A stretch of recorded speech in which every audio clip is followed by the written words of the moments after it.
I want to talk about you wanting to have a breakthrough in your life so badly that you're frustrated or even depressed or dying inside, and it's actual like torture, mental and emotional torture, feeling like you're stuck in a purgatory and you want to break through. So a few years ago, I was in a dark depression.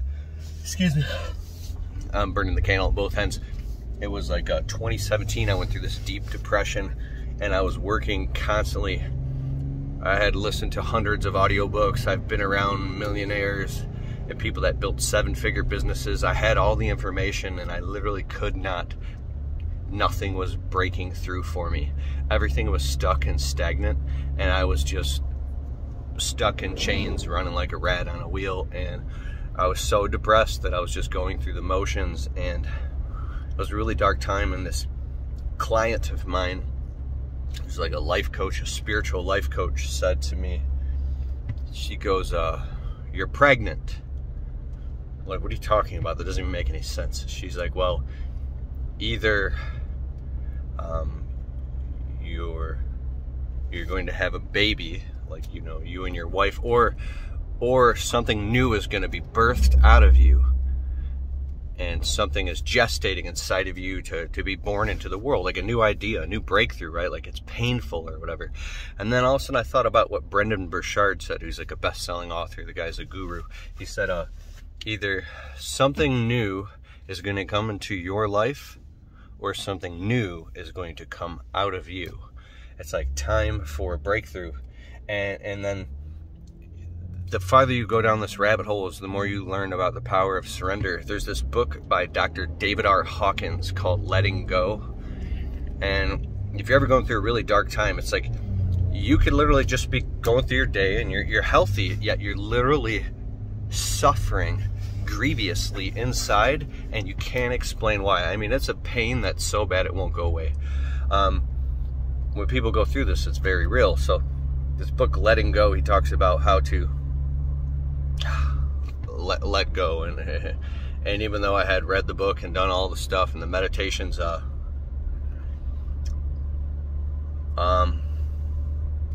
little by little, I just slowly turned it around, and I worked my way out of that dark place.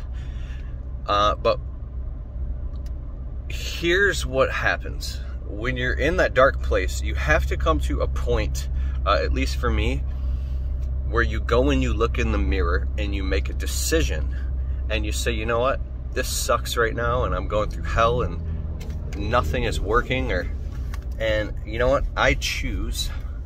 Because that's the one thing you have, Stephen R. Covey in the 7 Habits of Highly Effective, and the 7 Habits of Highly Effective People, he talks about the power of choice between stimulus and response. There's that small gap. It's the power of your ability, a responsibility to choose how you're going to respond. So you always have that power. He said, even if you're like on your deathbed or in a torture chamber in some horrible situation, you can actually still choose. You have this power. And that's a pretty grim example, but here's what I'm going to say. I had to choose to surrender and go all in. This is the moment where you swing for the fences. That you say, you know what, my life isn't changing.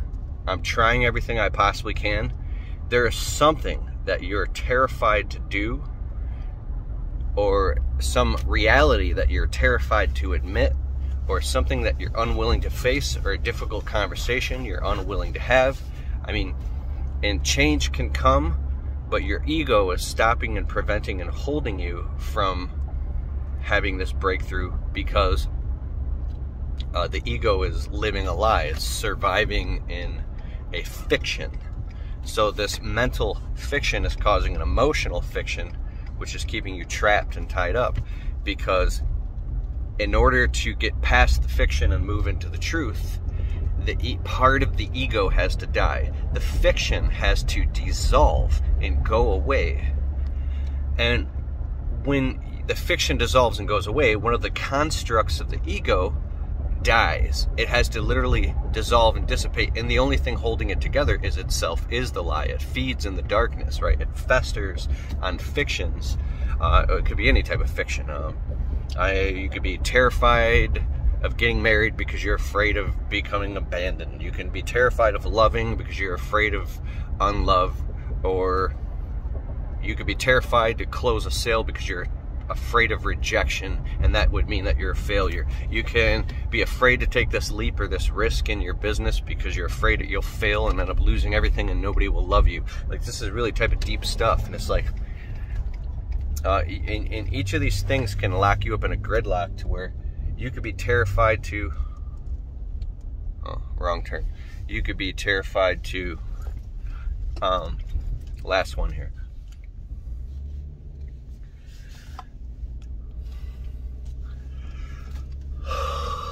Sorry, I've been sleeping like 4 hours a night. I have my dog is a special needs dog, so I'm up from 3 to 10 times every single night for the past 7 years, cleaning up dog puke and holding my dog up and petting him and basically praying over him. And this is part of a cross that I'm hanging up on right now, is teaching me the power of unconditional love beyond all measures for a dog that I love unconditionally. He's my best friend, and I haven't slept in 7 years because of him. I know. That's part of the reason why I don't have any children yet, is because I have this dog who keeps me up from 3 to 10 times per night. We have thousands and thousands of dollars in vet bills, rushing them to the vet. It's a lot. Every time the dog even eats or drinks, we have to hold him up or put him in a special chair. It's got this whole thing. I've made tons of videos about it. Extremely time consuming, and it makes my heart go out to somebody who has a special needs child who is taking care of them, or an elderly person that they're taking care of full time, or somebody that you love. A few years ago, my wife got sick. She had a problem like with her hip or something for like a year and a half. She was on the couch and in bed, and I literally, she was able to do some stuff, like a little bit here and there during the day, but for the most part, I did everything. I worked 65, 70 hours a week in my business, plus 15 hours a week in my online business, plus everything else you got to do in life, plus all the grocery shopping and cooking and cleaning, and helped literally do everything. I was 100 hours a week nonstop for a year, and I fell in love with my wife even deeper, and I loved to do it. So you can go through things in life that are hard. Dr. Jordan Peterson talks about stuff like this. He's like, you know, you can have the economy crashes, and then you lose your job, and then somebody you love dies, and then you end up getting cancer. He's like, all in like a 3-month period, and he goes, people can't handle it, and they can't handle it, but you can choose, right? So anyways, that's what I'm talking about, the power of choice. You can choose your way out of it. I encourage you, I implore you to read the book Man's Search for Meaning by Dr. Viktor Frankl.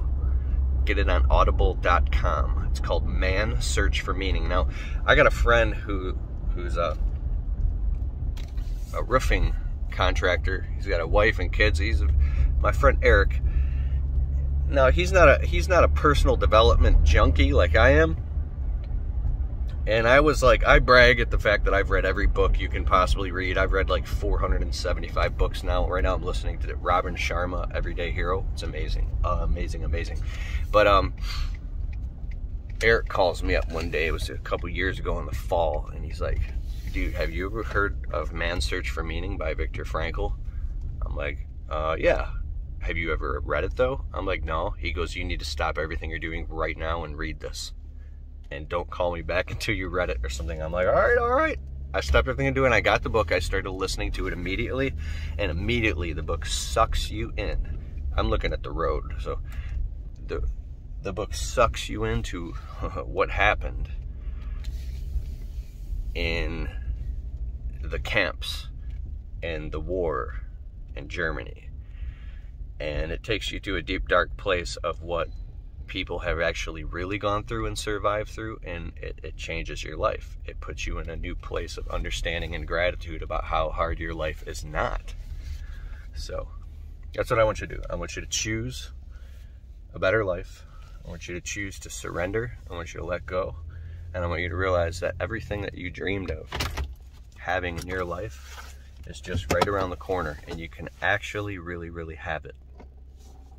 I watched myself go from a totally broke guy who was insecure with low self-esteem, not knowing my worth, and not feeling like I had any value in the world.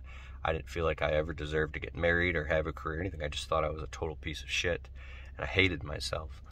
And to becoming a successful guy with 2 six-figure businesses, and I had my first $60,000 revenue month a couple months ago, and I've been able to get a nice home and build in my dream studio, and have food in the fridge and things like that.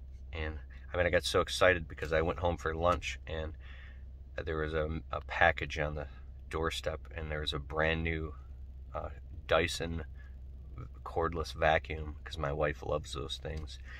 And I opened it up so I could take the other vacuum and put it out in my studio. But I got like the nice one, the expensive one.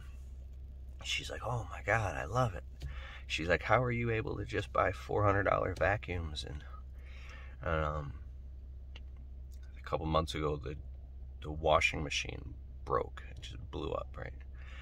I'm like, oh well. We went to Best Buy and bought another washing machine. And the greatest feeling is the feeling of being able to be a provider and know my wife, to have this secure feeling that there's always food in the fridge. Because when we grew up, there wasn't food in the fridge. And to know that there's food in the cupboards, and there's always toilet paper and paper towel and Q-tips and toothpaste, and all these basic essentials will always be taken care of. Like on the weekends, sometimes if my wife's car is blocking my truck, I'll just take her car for an hour to go get my hair cut or something, and I'll pull through the car wash and I'll get her car washed, and then I'll loop through the gas station and I'll fill her gas tank all the way up to the top. And then that's a great feeling. And when we go out to eat, sometimes, a couple times recently, my wife, we have a joint bank account, but she also has like her own business and her own credit card. But I was like, she insisted on paying the bill.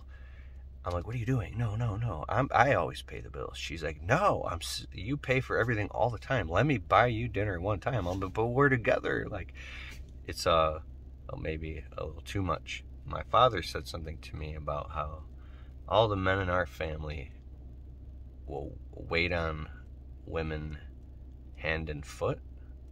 I don't know, my dad's, I don't know what the hell he's talking about, but it's this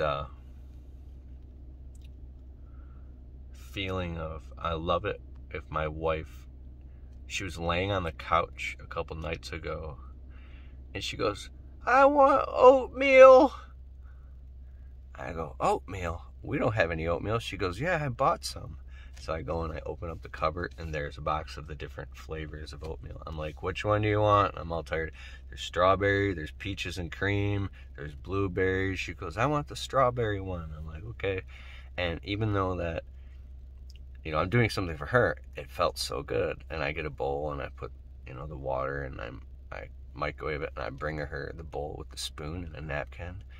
And she's like, "Thank you." And the feeling of joy that I get, sometimes she'll be like, "Hey, will you rub my feet?" I'm like, "Rub your feet? I have a million things to do right now. I gotta do this. And I really do. She asks me when I'm right in the middle of something. And then when I sit down and I rub her feet, and she always wants me to rub her ankles. And it's basically what I'm getting at is, when you have love and gratitude and you appreciate the small things in life. My wife isn't even aware that a lot of times I think about how the cold, lonely times, the dark, cold, lonely times in my life, like I remember after my mom died, I paid like $350 a month as a roommate in this condo with these 3 other guys. It was annoying. It was okay, but I was a night owl because I didn't like being around anybody else, and I just needed a place to live. I would sneak down at like 1 o'clock in the morning, and then that's when I would eat dinner, so I wouldn't have to look at anybody. And I would eat ramen noodles and put a packet of frozen mixed vegetables with those cheap chicken tenderloins. I would just mix it all up and cook it real fast, and then I would put it in a Tupperware bowl, and that was what I ate for dinner. I didn't care, I was single, and I was all depressed because my mom died, and I remember it was freezing outside and the snow was starting to fall, and I sat all by myself in the dark with one little light, eating, looking out a window at a bleak world of snow falling, and I felt so alone. But in the depth of the darkest part of my loneliness, there was a deep, deep, deep sense of peace, and it was tranquility, and it was beautiful. It was like rock bottom. Rock bottom is such a beautiful place. And it's because there's no... Well, I guess you can go deeper in that, but rock bottom is beautiful because if you fell even lower all the way down into your own death, you're already at rock bottom, so you don't care, not in a negative way, but in a peaceful way. And I think I can understand why some people stay at rock bottom, because it's actually kind of blissful, because all you have to worry about is yourself, and you look up at the ladder that you have to climb in order to become that person you said you wanted to be one day, which is to have a career and a nice home and a family, and you look at all the responsibility and all the bills and payments, and you feel like you'd be running on a rat wheel for the rest of your life. You're like, that sounds like the worst thing ever, and if I ever failed or I got tired or gave up, then I would let all these other people down, then they would hate me, and then I would hate myself even more. That sounds like way too much. I can't even imagine how hard that would be, but it's like, you can always picture yourself being that person, though. And one thing that helped me, and I was like, I started looking around. I'm not trying to be critical or anybody or judge other people, but I was like, if some of these other people that don't have half the capacity that you do, they just look like they're like, they don't take care of themselves in any way, shape, or form, seem to have these nice houses and homes. Like, how did they figure it out? There are a lot of people that are a lot dumber than you are that have figured out how to get what they want. You can do it too. Like, you're not inept. So I was having all these types of thoughts and thinking about what I would have to let go in order to have this life. And along came my wife. It was only at a point where I just gave up, and I was hustling, doing my thing, and working and landscaping, and I was doing music at night. And then all of a sudden, boom, she came right into my life, and my whole life changed instantaneously. I just knew that she was the one that I could build my life with, that I wanted to build a life with. And it meant that I would have to take my entire life from that moment previous, my whole life, and change my whole life. I mean, getting married and getting into becoming married it's a whole lifestyle change. I mean, and so is, I would think, having children, right? I just got off the phone with my friend Brian. He just had a baby already 3 months now, and he said it just changes your whole life instantly. I think that we're afraid of that because, change is good, but you also want to make sure you don't, you ever driving down a road and they're doing construction, and right past the lane is like a big hole that just goes on for a mile. It's like 4 feet down there, and they're ripping up the road. You're like, I don't want to drive off this. I'm just going to stay right in this lane. That's that type of feeling, right? And I think the thing that helps you through these little navigation points are having mentors. Always, always, always have mentors and always keep reaching. I think of monkey bars, like you're reaching through the monkey bars to the next. There's fog. You're in the monkey bar. You're holding the monkey bars in the fog, and you're trying to cross, but you can't see, and you're scared. You got to keep one hand on one bar, but reach for the next bar, and you're feeling around trying to. And if you can't find it, you go back, and you keep feeling, and you're like, now you're scared because you're stuck at this one monkey bar for so long, and you can't feel the next one through the fog. And it's like, the most terrifying thing ever is you don't know how far down you would fall if you let go, but you ain't letting go. And it's like you got to swing and leap to that next monkey bar. That sounds horrific. But I've learned that, like, what we do is we use technology and mentoring and advice and data, and we use other people's results and their coaching to help make that next monkey bar crystal clear in front of us. They remove the fog and they show us. They're like, they're there, and they're like, listen, I'm holding on to this monkey bar. I made it across, and it's really right here right now, and I know that you feel like it's a long reach for you, and it might be. You might not be able to reach it yet. Maybe you need to grow a little so your arms can stretch a little bit farther, or maybe there's another monkey bar, there's a detour, you can go back around and get to it from this way. But like, you know the monkey bar is there. So when you look at successful people, get it out of your head about being envious of them and getting upset that they have what you don't, and start reframing that and saying, oh my God, they have it. Somebody I know just did it. They just got the nice house, and they got their business to the next level, and they were able to pull it off or start a family or get out of depression or make it through this thing. That's proof that it can be done because they just did it. That means that I can do it. I'm telling you, man, you turn your frown upside down and you have an optimistic attitude and you start really becoming definite. I was on a 3.5-hour call. It was a coaching call with my friend Joshua Latimer last Saturday. He could have charged me $5,000 for this call. He helped me get so much clarity around my business and all my stuff going on. It was incredible. But anyways, I just want to say that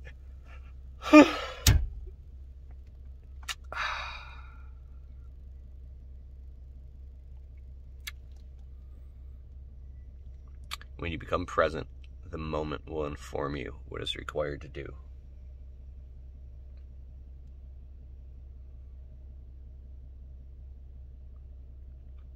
I could talk about this for hours. I'll talk to you very soon.